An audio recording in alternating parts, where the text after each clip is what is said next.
Bueno, vamos a continuar.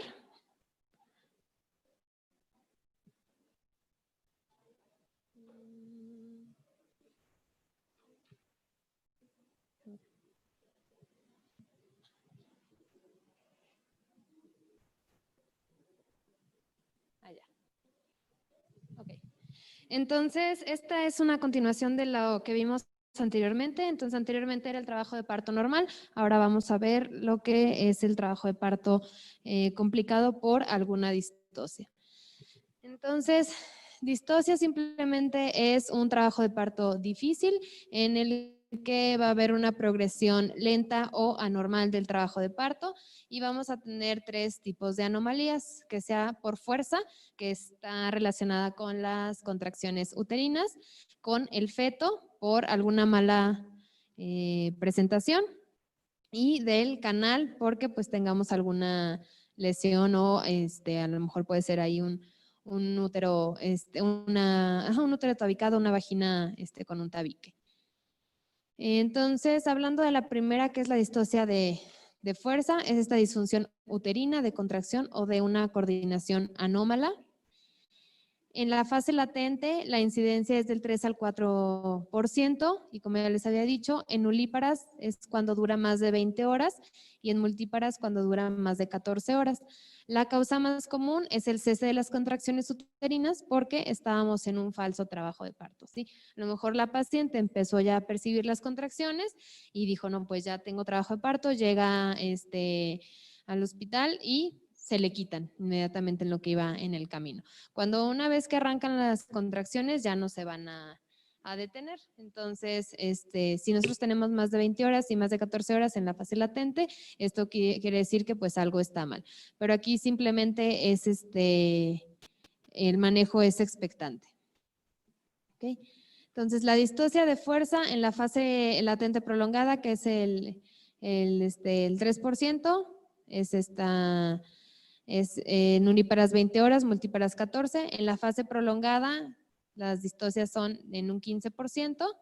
¿Sí? De estas no hay un tratamiento como tal. En la fase activa prolongada es cuando la nulípara puede tener una distocia de enlentecimiento. Y esto quiere decir que no avance más de 1.2 centímetros por hora y en la multípara 1.5 centímetros por hora. Y la distocia de detención es que permanezcan con la misma dilatación por más de 2 horas.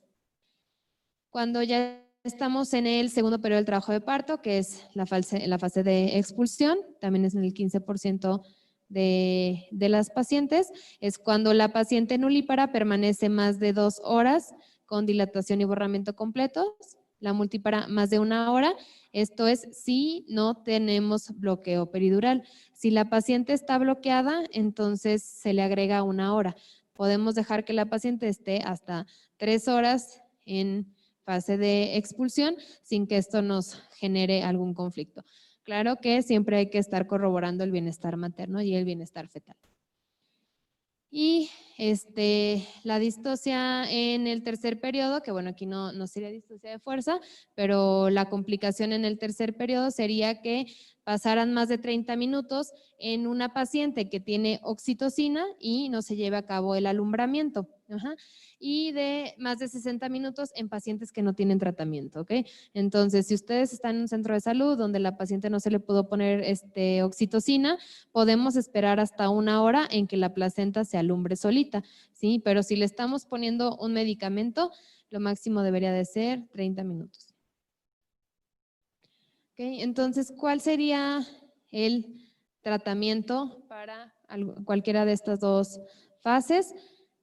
Principalmente, si la paciente no tiene amniotomía, porque pues llegó con amniosíntegro y vemos que va avanzando y de repente se detiene, entonces es hacerles la amniotomía en ese momento, una para evaluar líquido y segundo para que en el momento en el que nosotros rompemos las membranas hay liberación de prostaglandinas endógenas y también nos ayuda a que haya dilatación cervical.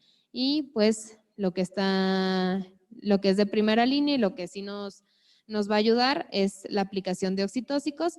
La oxitocina es el medicamento de elección claro que ya habíamos visto que en una paciente en un trabajo de parto normal de una paciente sin complicaciones no se debe de monitorizar. Si nosotros ya decidimos aplicar oxitocina, entonces esa paciente sí debe tener una monitorización continua de la frecuencia cardíaca.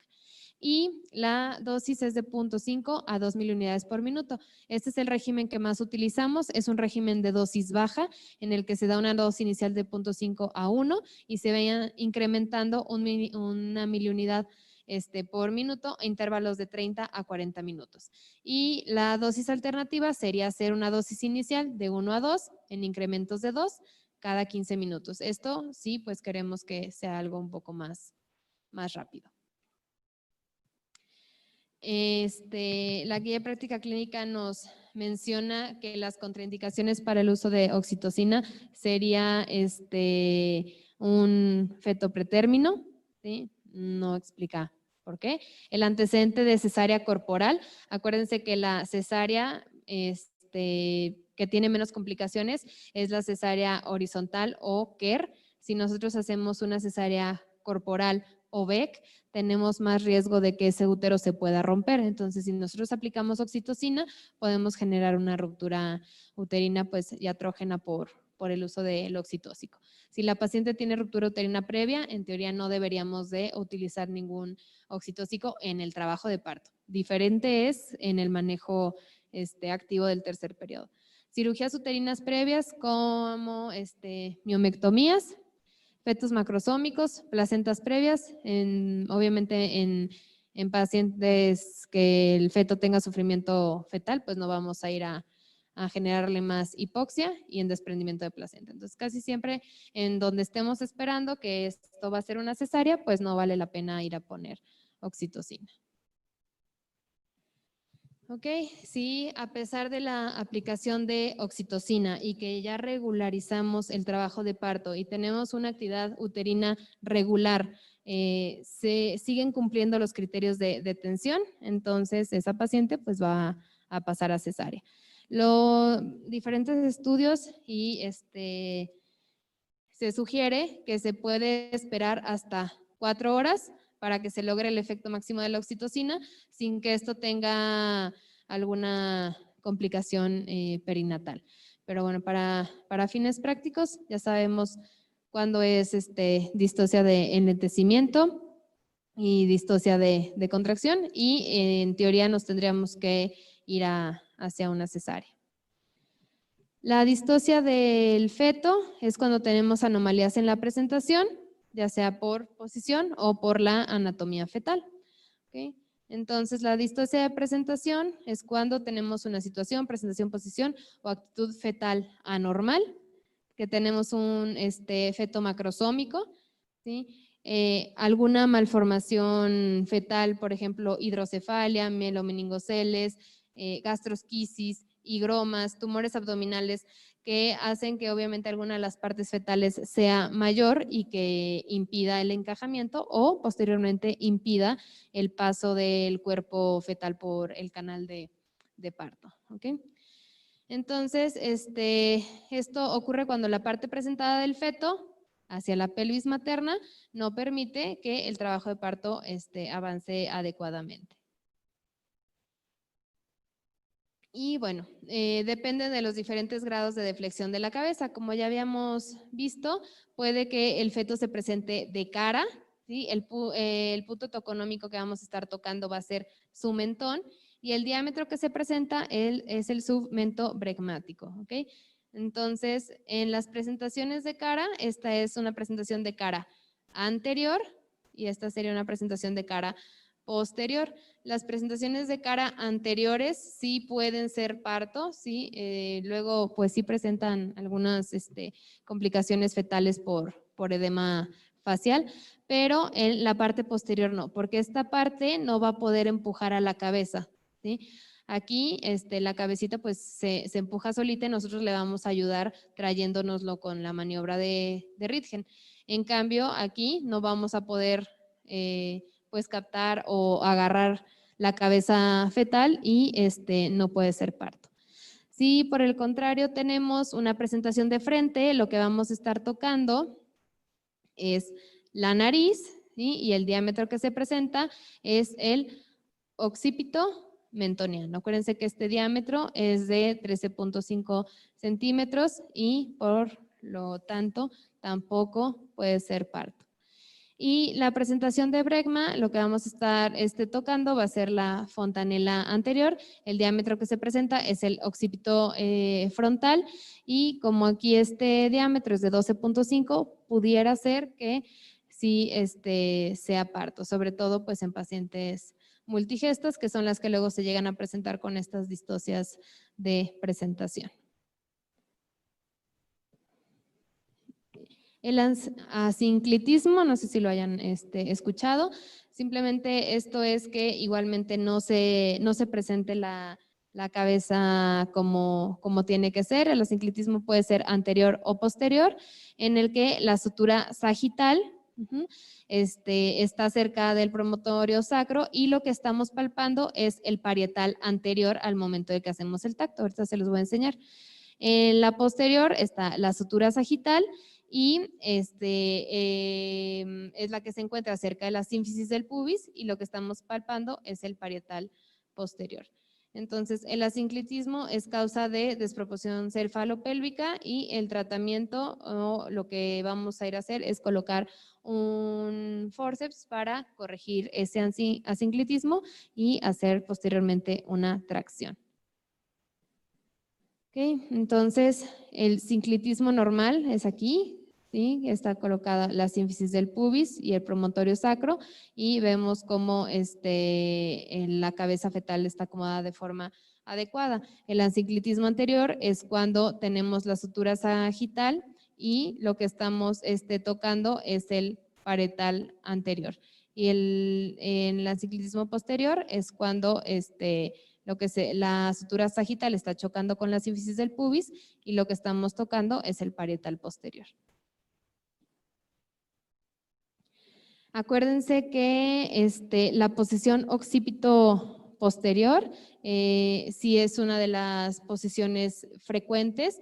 Hasta del 15 al 20% de los fetos a término se presentan así y durante el mecanismo del trabajo de parto se va a ir corrigiendo y solamente el 5% se presentan al momento del nacimiento. Entonces, aquí tenemos cómo se manejaría una presentación, una variedad de posición occipito posterior. Podemos hacer un manejo expectante, sobre todo es en multíparas por este útero laxo y cansado y por la dilatación que se presenta hasta en un 50%, pero si se presenta en un 25% en primíparas, podemos hacer que solitas evolucionen y por todos los mecanismos del trabajo de parto, pues hagan la rotación adecuada, siempre y cuando comprobemos bienestar fetal y veamos que pues haya una progresión normal del trabajo de parto. Si vemos que no hay una progresión normal en el trabajo de parto y necesitamos acelerarlo, entonces podemos hacer una rotación manual, ¿ok? Esto es por una persona capacitada, se localiza hacia dónde está dirigido y se lleva a cabo la rotación manual. Si no podemos hacer la rotación manual, entonces habría que colocar un forceps. El forceps que está indicado es el forceps de rotación, que son los Kilan, ¿sí? Y para que podamos aplicar un forceps, una de las indicaciones es que el feto esté por lo menos en tercer plano o que ya sea un forceps de salida. Arriba de eso ya no está indicado poner un forceps. Si nosotros vemos que no lo pudimos rotar, fallamos en el momento de aplicar el forceps, entonces nos vamos a cesárea. Okay. Y la distocia de canal por anatomía en la pelvis o en el canal de parto es lo que se conoce como desproporción cefalopélvica. Y aquí es, como su nombre lo dice, hay una desproporción entre el tamaño del feto y la pelvis materna. No existen elementos patognomónicos para decir el feto tiene que medir tanto y la pelvis debe medir tanto para que se lleve a cabo una desproporción, ¿sí? Es difícil diagnosticarla, casi siempre es por una distocia de detención o que vemos que la paciente está en el segundo periodo del trabajo de parto y pues cumple más de 3 horas o más de 2 horas, dependiendo si tienen bloqueo o no, y es cuando la diagnosticamos. Y muchas veces hasta que la pasamos a cesárea ya nos damos cuenta que a lo mejor no estaba bien acomodado el feto o que era un feto macrosómico o que pues tenía a lo mejor por ahí alguna anomalía uterina la paciente, que por eso no se estaba llevando a cabo bien el trabajo de parto. ¿Okay? Entonces son signos indirectos y pues solamente lo que tenemos es la pelvimetría. Es medir este diámetro conjugado diagonal y pues ver si puede caber o no. El tratamiento de la desproporción cefalopélvica siempre va a ser ir a cesárea. ¿Okay? Entonces, la DCP se puede diagnosticar previo al trabajo de parto y esto es nosotros pues viendo qué tipo de pelvis tiene la paciente. Si la paciente tiene una pelvis androide o platipeloide, no va a poder ser parto. Estas son las que tienen un diámetro pues como de platito, así es, por eso se llama platipeloide. ¿Sí? Entonces, las antropoides son la que viene en forma de corazón y la ginecoide pues en redondita. Androides y platipeloides no pueden encajarse los fetos y entonces vamos a tener una DCP.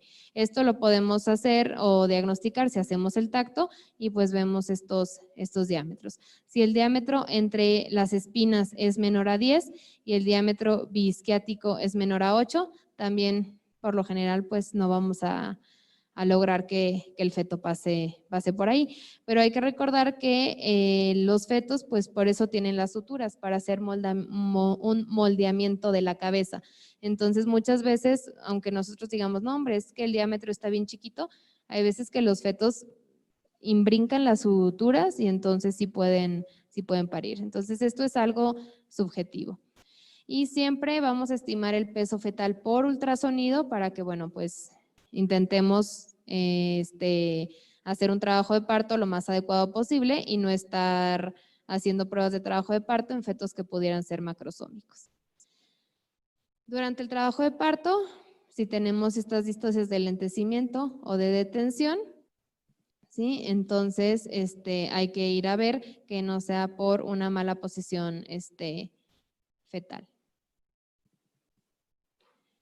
Y pues bueno, obviamente fetos macrosómicos con hidrocefalia, mielomeningoceles, higromas o tumores abdominales, pues nos hablan de que no van a caber por el canal vaginal.